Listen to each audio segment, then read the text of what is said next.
24 décembre 2014. Vol de Noël, Paris-La Réunion. Il est 10h45.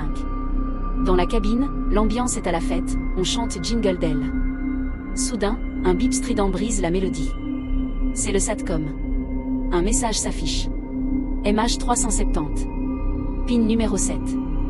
Des coordonnées GPS exactes. T-Outsa, 9 mois après sa disparition. Vous n'allez pas en croire vos oreilles. Écoutez bien ce qui va suivre. Imaginez, vous êtes hôtesse de l'air sur ce vol. Les enfants, surexcités, crient « On va voir Papa Noël ». Vous leur souriez, tout en essayant d'ignorer le stress qui monte. Le pilote annonce dans l'interphone « Petit souci avec le SATCOM, rien de grave, on gère ». Mais vous avez vu le message. MH370. 7 degrés, 19 minutes, 55 secondes sud. 93 degrés, 57 minutes, 47 secondes est. Nous n'avons jamais décollé. Vous vérifiez sur votre tablette.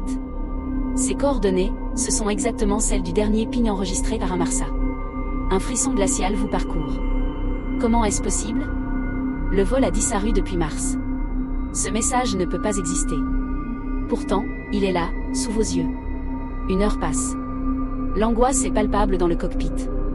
La cabine, elle, est toujours en fait, inconsciente du drame qui se joue à quelques mètres. Le SATCOM bip de nouveau. Cette fois, c'est un fichier audio de 8 secondes. Une voix d'homme, incroyablement calme, presque mécanique, murmure « Nos identités ont été volées. Le vol de Noël 2014 sera le dernier. » Vous tenez le combiné, la main tremblante. Dans la cabine, un passager qui a surpris un bout de la conversation éclate de rire et lance « C'est une blague de Noël de la compagnie ? C'est original. » Les autres rient avec lui. Mais vous, une sueur froide perle sur votre front. Ce n'est pas une blague. La voix était trop réelle, le message trop précis. Vous regardez les visages joyeux autour de vous et vous vous sentez terriblement seul. Un secret macabre vient de s'inviter à bord. L'atterrissage à La Réunion se fait sans encombre, du moins en apparence. Une fois au sol, les autorités sont immédiatement prévenues. Les experts d'un Marsa sont formels, un PIN fantôme est techniquement impossible. Le système est inviolable. Et pourtant, les coordonnées reçues correspondent à 100% à la dernière position estimée du MH370.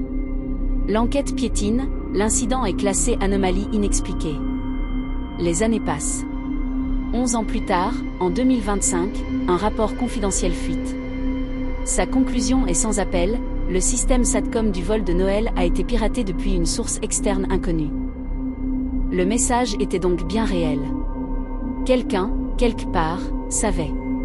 Et il a utilisé votre vol pour envoyer un avertissement. Mais à qui? Et pourquoi? Les questions restent sans réponse, ajoutant une couche de mystère insondable à la plus grande énigme de l'aviation moderne. Alors que vous pensez que cette histoire est derrière vous, votre vie bascule à nouveau.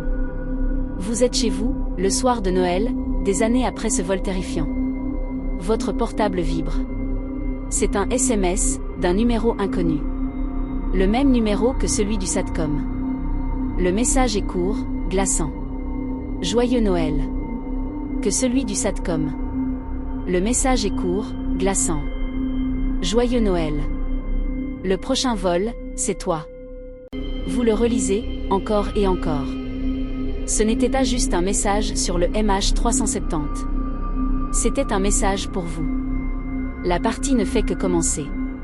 Merci d'avoir regardé cette histoire jusqu'au bout. Si ce genre de récit vous plaît, n'hésitez pas à vous abonner à la chaîne et à activer la cloche pour ne rien manquer. Laissez un commentaire pour me dire ce que vous feriez à la place de cette hôtesse. À très bientôt pour